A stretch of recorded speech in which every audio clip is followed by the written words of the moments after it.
ഒരു thanks giving ആഘോഷിക്കാനുള്ള യാത്രയിലാണ്. Bend എന്ന് പറഞ്ഞ സ്ഥലത്തേക്കാണ് പോയിക്കൊണ്ടിരിക്കുന്നത്. നവംബർ മാസം ആകുമ്പോൾ അമേരിക്കയിലെ ഒട്ടുമിക്ക കടകളിലും കണ്ടുവരുന്ന ഒരു കാഴ്ചയാണ് ടർക്കി. കാരണം എന്താണെന്ന് വെച്ചാൽ താങ്ക്സ് ഗിവിംഗ് ഫീസ്റ്റിലെ മെയിൻ ഐറ്റമാണ് ടർക്കി.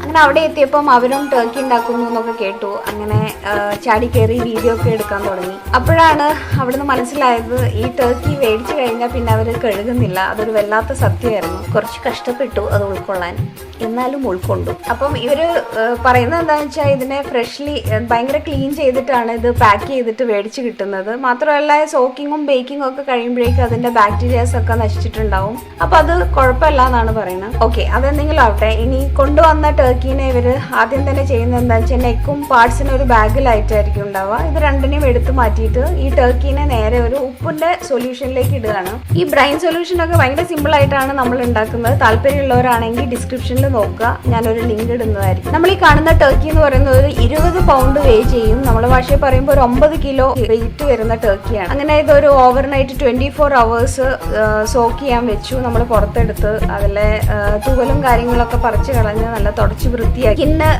സ്കിന്നും ഫ്ലഷും തമ്മിലുള്ള ആ ഒരു ഗ്യാപ്പൊക്കെ ഉണ്ടാക്കി അതിനെ മുഴുവനായിട്ട് ബട്ടർ തേച്ച് പിടിപ്പിക്കുകയാണ്. അതിനുശേഷം പ്രീഹീറ്റ് ചെയ്ത അവനിലേക്ക് ഒരു 3 മണിക്കൂർ ബേക്ക് ചെയ്യാൻ വെക്കും. ഇത്രയേ ഉള്ളൂ ഇതിന്റെ കുക്കിംഗ് പ്രോസസ്സ് എന്ന് പറയുന്നത്. സോക്ക് ചെയ്തുകൊണ്ട് നമുക്ക് ഭയങ്കര ജ്യൂസി ആയിട്ടാണ് ഇത് കിട്ടുക. മാത്രമല്ല ഈ സ്കിന്നോട് കൂടി ഇത് കുക്ക് ചെയ്യുമ്പോൾ ആ സ്കിന്നിന്റെ ഉള്ളിലേക്കൊക്കെ ഉപ്പ് ഇറങ്ങി പിടിക്കാനൊക്കെ വേണ്ടിയിട്ടാണ് നമ്മൾ ഈ സോക്ക് ചെയ്യുന്നത്. ഇവരുടെ പുതിയ വീട്ടിലെ ആദ്യത്തെ താങ്ക്സ് ഗിവിംഗ് ആണ്. അങ്ങനെ താങ്ക്ഫുള്ളി ഞങ്ങൾക്കും അതിലെ ഭാഗമാകാൻ പറ്റും. Ahead.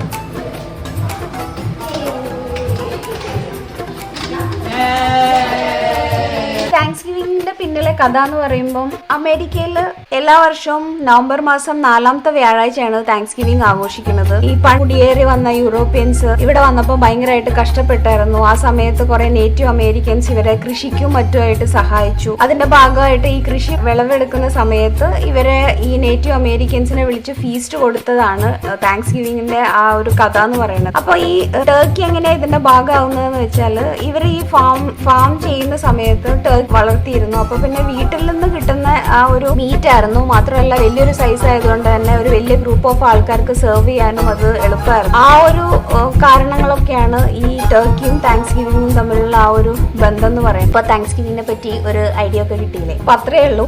അടുത്ത വീഡിയോ ആയിട്ട് കാണുന്നവരെ താങ്ക്സ് ഫോർ വാച്ചിങ്.